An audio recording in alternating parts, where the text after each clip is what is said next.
Let me show you an example of the Assist Sketch Understanding System in operation.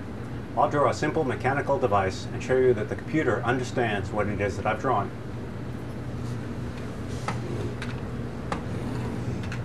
I'll start by drawing a simple hill. I'll anchor it to the background. I'll put a little cart on the hill, give it wheels, pin the wheels to the frame with some axles, and then indicate that I want gravity.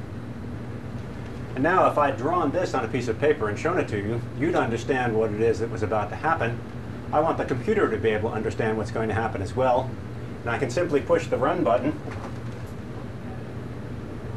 and it produces the expected simulation. Now, I'm going to run that again, and I want you to pay attention to how the car moves as it runs down the hill. You'll see that it wobbles just a little bit because I haven't drawn the axles in the center of the wheels.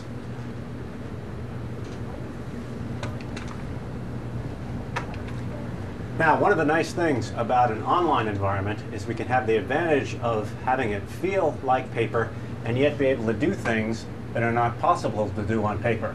For example, I can take this and decide that I don't have it in quite the right place, and what I'd really like to do is move it just a bit and put it over here. Then I'll run the simulation again with my new conditions. And finally, we'll go back there one more time. And this time what I'd like to do is make the simulation a little bit more interesting and a little bit more complicated. We'll add a speed bump and anchor it to the frame. And we'll add a pendulum. And now let's see what it is that our system is going to do in operation. It still manages to make it over the speed bump and head on down the hill. Now, let me try another device. This time, something a little more similar to the kind of thing that might happen in a real design environment. Here you see I've circled all of my previous drawings, and I'm just going to get rid of it by saying, scratch that out.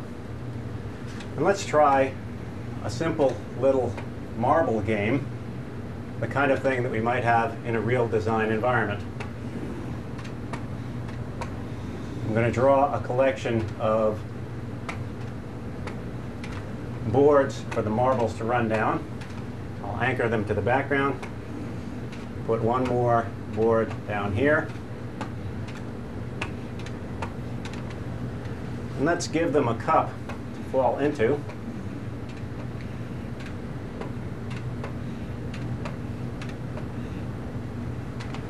And just to make it interesting, we'll anchor the cup with a couple of springs, put some marbles up here,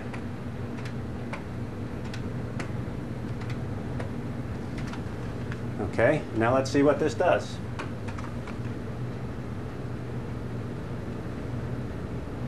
Oops, not quite. Let's go back to the drawing board, literally, and see if we can't fix things. Suppose we take this shelf and move it a little bit.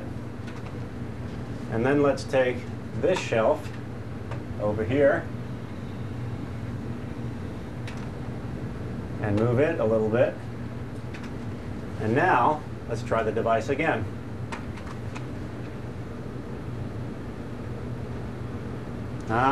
Still missed. One more shot at it. This time, let's try grabbing the cup, changing its location.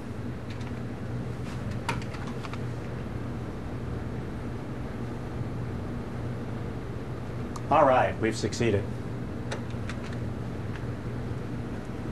Now what I wanted to show you is we have a design environment, the beginnings of a powerful design environment that allows a kind of natural and familiar style of interaction.